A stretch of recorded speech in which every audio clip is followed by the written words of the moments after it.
Hello, everyone, and welcome. My name is Raquel, and today I'm going to be providing somewhat of a tutorial learning session for Microsoft Clipchamp. The reason I'm using it is because I offered to help my friend with creating a video for her family member who recently passed away. The memorial service is tomorrow, and there are a lot of photos that need to be included in this video for the memorial service. And there's two things that were challenging with this project that I'm still working on. And so the first one is I was used to using Microsoft Video and Photo to create videos, which is very simple and nice. But since I upgraded to Windows 11, that's no longer available. And Microsoft Clipchamp, it's what's available instead. And it's but it ain't like the previous software. And number two, we thought we were done creating it yesterday, and then my friend and I both realized that I didn't have all the photos because they didn't come through in the email. And so what I'm showing you on the screen right now is the last of the emails with photos that I still need to download because she ended up having to send them to me in like 5 photo increments. And so there were a total of 13 emails, and I still need to download emails number 8 through 13 with the photos. So that's what you see on the screen right now. I'm going to go ahead and finish downloading those. And then what I'm going to do is provide a short tutorial of me inserting those photos to create the video, how I created the intro and outro slides, and then just how it is working with Microsoft Clipchamp, and hopefully it'll be helpful to someone out there trying to create a video. I'll be back shortly after I finish downloading the photos. Okay, so I have downloaded all the images that my friend sent me. And so what I'm going to do now is demonstrate how to import photos into Microsoft Clipchamp so that you can start working with them and rearranging them to create a video. And so I have Microsoft Clipchamp open here. And the way that you do that is that you use the import media feature to import photos. So this is what I'm going to do. I'm just going to click on the import media button, and I'm going to navigate to the folder where I have the photos saved, and you'll do the same for where it's located on your device. And I'm just going to simply go to each folder. Since I have a bunch in each folder, I'm just going to select all, click open, and you'll see that Microsoft Clipchamp will import all those items. Okay. And some of them import faster than others, as you can see here, but even as I'm speaking, they're finishing the download, right? And I'm going to do that for each and every folder that has photos, all 15 of them. And then when I come back after doing that, I'll demonstrate how to start creating the video. Okay, so I have imported all the photos that I'm going to be using in this video slideshow. And as you can see, they're all visible in the dashboard that's on the left side of the screen, right? You can scroll up and down, and you can select whatever images you want to import to your video palette over here, and then you can start rearranging them and doing whatever you want to them. And so what I'm going to do is I'm just simply going to select all except for like maybe 2 or 3 images, because some of them are already there, which is the intro and the outro slide. And I believe there's like a video slide or something like that in here. But anyway, I'll find that later and delete it. But I'm just going to select all. And, I deselected the 2 that I didn't need because they're already in here. And then I'm just going to click on Import Media. And it's going to add all those photos. Oh, that's not what I meant to do. It's not Import Media. That's my bad.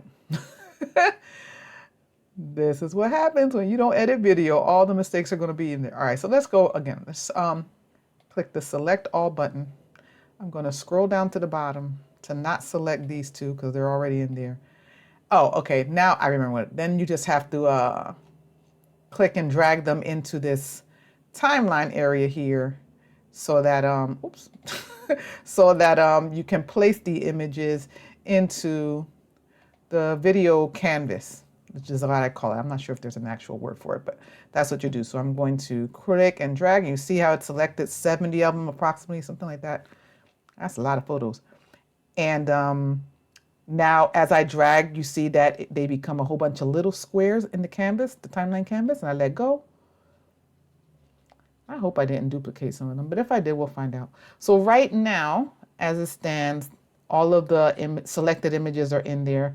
And if I drag the slider, I can see that they indeed are all in there. Okay, this is the one I wanted to delete. So one of the files that was included by my friend is also a video, which I'm not including a video within a video, right? So I'm just going to go ahead and right click on that to delete it.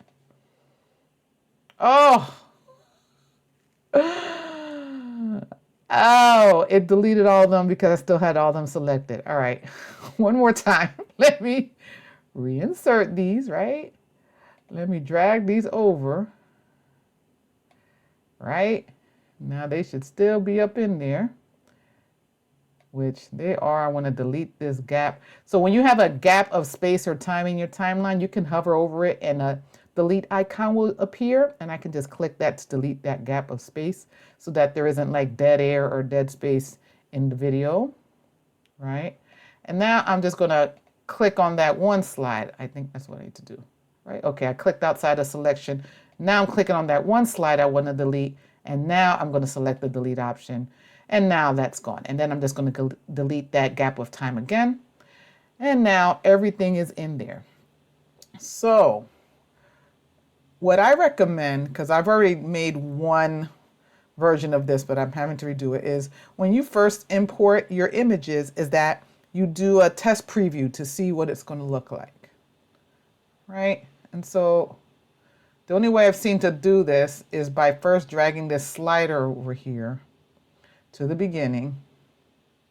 And if you have a really long video, I feel bad for you because this seems like something that should be easy to do, like something like a start over from the beginning or something like that. But I don't see a way to do that here in Clipchamp. Let me see if this button does it. Does this do it? Let me see. Oh, it does. Okay, so this button right here lets you start from the or move the, I guess, the pointer cursor in the video timeline to the beginning, and this takes it to the end. Okay, that's convenient. So go to the beginning and then hit this play button to start seeing, to get a preview of what it would look like, right? So if I hit play, you'll see that the slider starts moving, and then it starts to display the slides. So these aren't necessarily in the order I want them to be. So what I'm going to show you is, let me pause it here. What I'm going to show you is how to rearrange slides. And I won't rearrange all of them in this video. I'll just show you how to do it. And then once I'll pause the video, I'll finish rearranging the slides in the order I want. And then when we come back, I'll show you how to finish off the video creation with the intro and outro slides, and then how to export it to a usable video format. I'll also be showing you how to add an audio track if you want. All right, so I'll be back. Oh, I'm sorry, that's not, I'll be back. Ooh, this is gonna be a funny video. Okay, so how do you rearrange slides in the video canvas? This is how you do it. You can click on a slide, it's pretty easy, and then you can just drag it to the position you want. So let's say I want this second slide to be, I don't know, over here. You'll notice that when you click and drag on a image, that it will highlight, it has a purple highlighting around it, and then that purple highlight will move as you change its position. And then once you drop it there, it'll move to that position. And once you do that, you have a gap of space in there. So what you want to do always is just remove that gap. And if the deletion icon doesn't appear the way it did previously, because maybe the gap is very small, you can just right click on it and the option to delete this gap will appear, and then you can click on that and the gap will be deleted. All right, so I'm going to go ahead and finish rearranging that, and then when I come back, I'll show you how to insert intro and outro slides and how to export.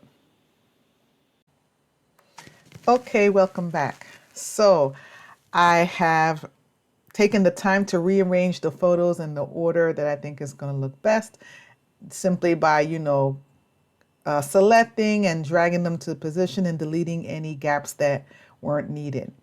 One thing I did discover during the editing is that there is a way to select all of the slides at a time if you want to apply any effects to them. And so the way to do that is you click on a slide in the canvas and then you just do Control A, and what you'll notice that all the slides are now selected.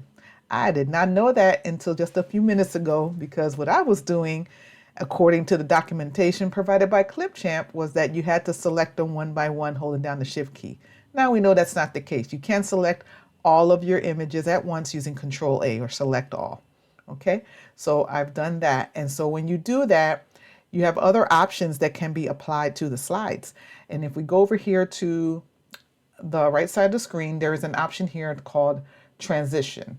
And when you click on Transition, you will see that there are different types of transitions that you can apply to the slides. I'm not going to be using any of them, but you can select, one of them, and you can apply these transition effects to one slide or to all the slides. It's completely up to you how you want your video to look. I'm choosing not to use any of the transition effects at this time. But what I am going to control though is using the fade in and the fade out. So I do want to add some time to that. And so for the fade in, I'm going to adjust this slider to be a whole 2 seconds, which is the maximum time that you can apply using Clipchamp for the fade in.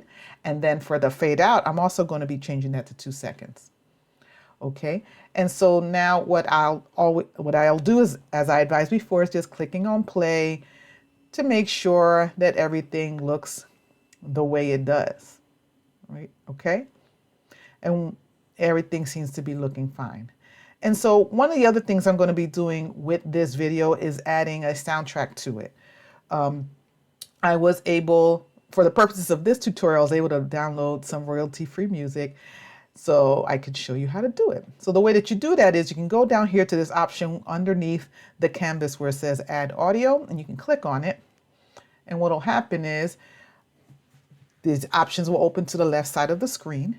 And you can either use some of the options that are available there, or you can, as you did with the images, is that you can import stuff. So I believe you can go to your media, import media again, which is what I'm going to do. And then I'm just going to navigate to where I have this audio saved. And it is here. I click open. So now it's importing it to my media folder for this project. It's taking its sweet old time while I'm recording this video, but that's all good. It's almost there. Okay, that's there. So now that it's there, oops, and I did not mean for it to start playing.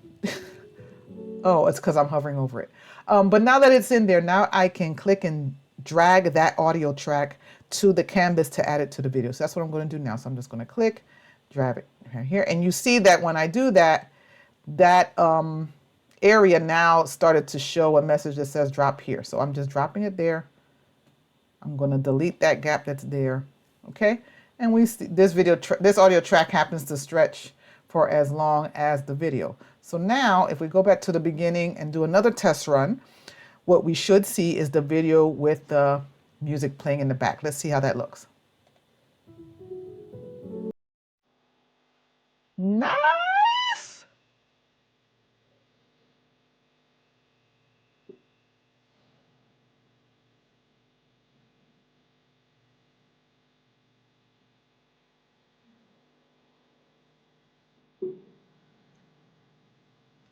I am loving this. So that's how you add the audio. Okay, so you want to make sure you have the audio downloaded to your computer, and then you just import it to your as a media item to the project folder for this project, and then you click and drag it to the audio slider area in the canvas.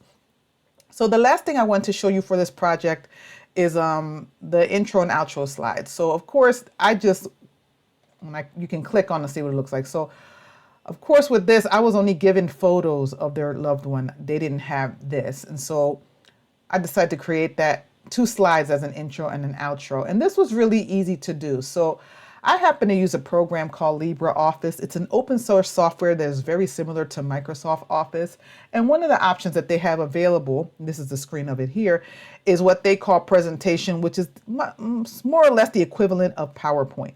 And so what I just did was I created 2 slides. I created one slide as the intro, as you can see here, one slide as the outro. And in LibreOffice, you have the option of being able to export slides in different formats. So what I did was I exported them as a JPEG file, which is an image file, and then imported those images to Clipchamp. So to do that in LibreOffice, all you do is you select the slide that you want to export, and you're going to go to File and then Export.